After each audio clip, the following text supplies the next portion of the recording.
life I was the lonely one.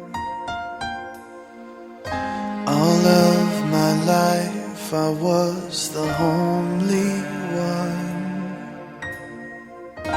All of my life I was the last one. All of my life I was the outcast one. And no one knew I was there. All I saw were their empty stares. All of my life I was the slowest one. All of my life I was the hopeless one. But as I look in front of me, hope is what I see, and love is in the air. The sound of heaven's heartbeat has a roar. He loves the weak, the lame, the slow, the poor. When no one else accepts me or takes me in their arms, you do. You're the gift to my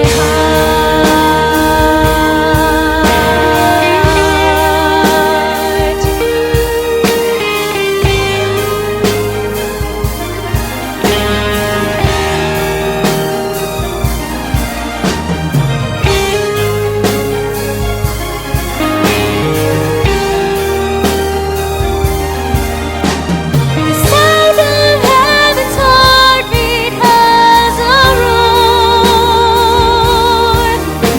He loves the weak, the lame, the slow, the poor. When no one else accepts me or takes me in their arms, you do. You're the gift to my heart. You do. You're the gift to my heart.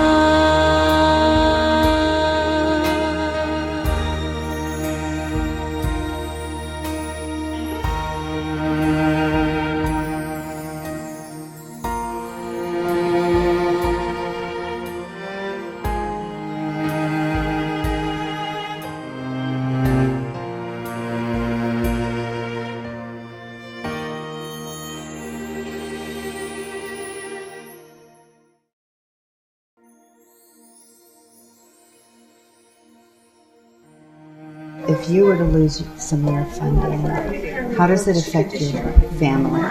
Oh, the thought's overwhelming, to tell you the truth. It's so important to my girls right now to get these services and things that we could never afford. My husband has the best medical available out at the site, and it's still not enough. You know, they need occupational therapy, they need speech therapy, they need physical therapy. And it's not just a need. We're seeing real improvement and real progress that's going to impact their lives and make them much more capable in the future and need less in the future. But it needs to be done now. And it's impossible for any one family to come up with that sort of money. They don't understand what it costs, what it takes to have a child with these issues. It's overwhelming, the expenses. They just go on and on.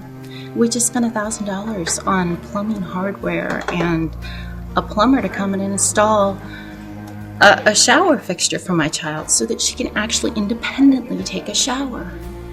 And that's out of our pocket. We're already doing everything we can. So, do you believe the services like occupational therapy, developmental therapy, do you believe they help and benefit your daughters?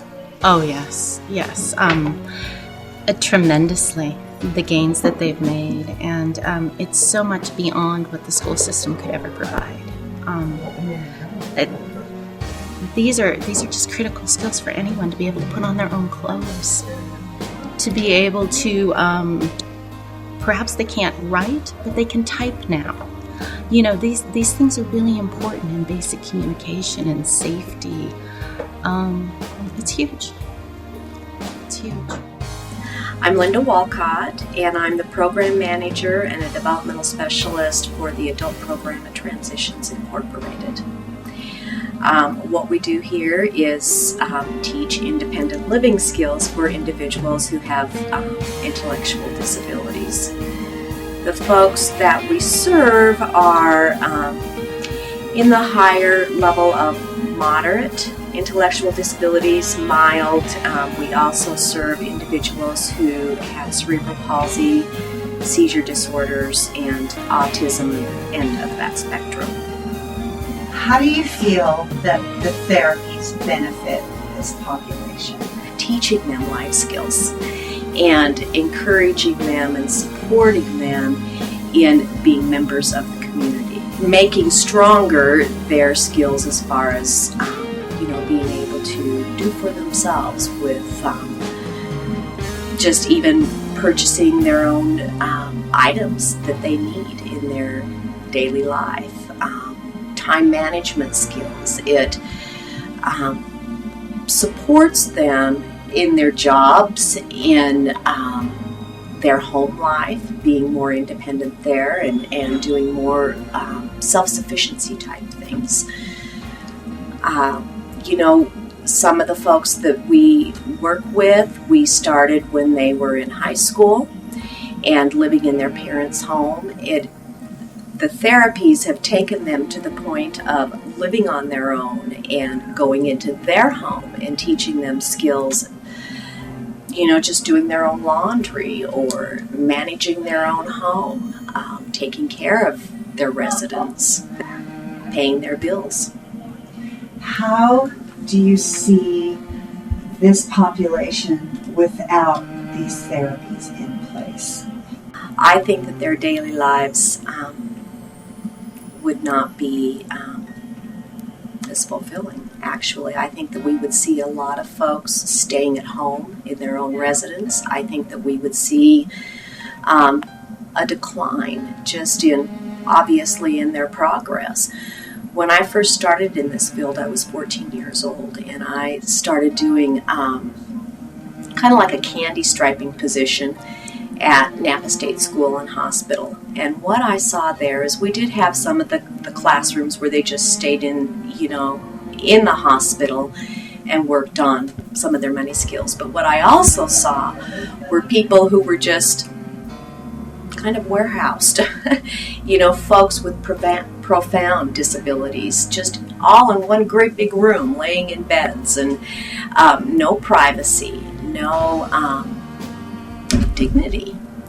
I think that the therapies that we offer, going out with people, not only help them in building their confidence and their own competency, it has also strengthened the community, with following an inclusive model where all people are equal. So, with possible Medicaid cuts for both these people groups, the disabled adults and disabled children, what would you specifically say to our legislature and the powers that be when they are considering these people groups? Well, when we cut the fund for individuals with disabilities, we're going backward in time. Yeah, we're going backward in time, and we're, I hate to say it, but crippling our own community. And we're taking away from the rights, from ability. My own personal belief is that we have a responsibility to care for, build character, and help individuals with disabilities. That's our God-given responsibility. And in cutting that funding, we're setting people backward.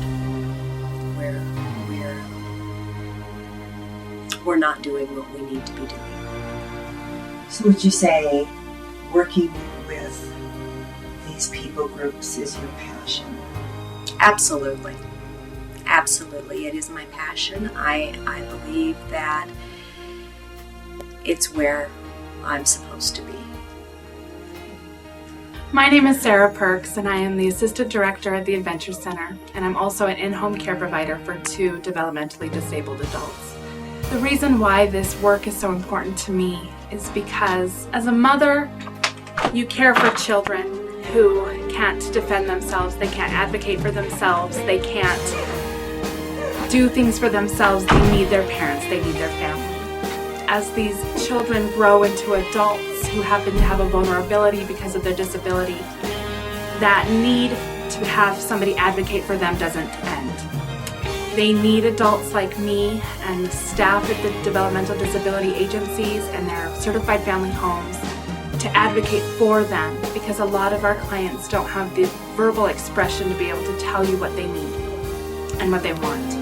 And it's our job to answer the questions for them, reach their needs, instinctively know what they want and need, and provide for them a quality of life that they might not be able to give themselves because of their lack of being able to be independent or their lack of even being able to function without being fed or their needs being met without our help.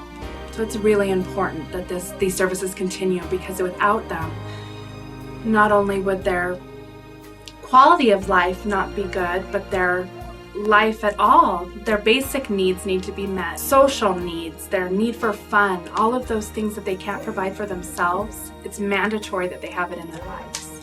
It's pretty much how I feel about this population. It's important. Where do you think you would be if you hadn't had developmental therapy and support services? On the streets. You think you'd be on the streets?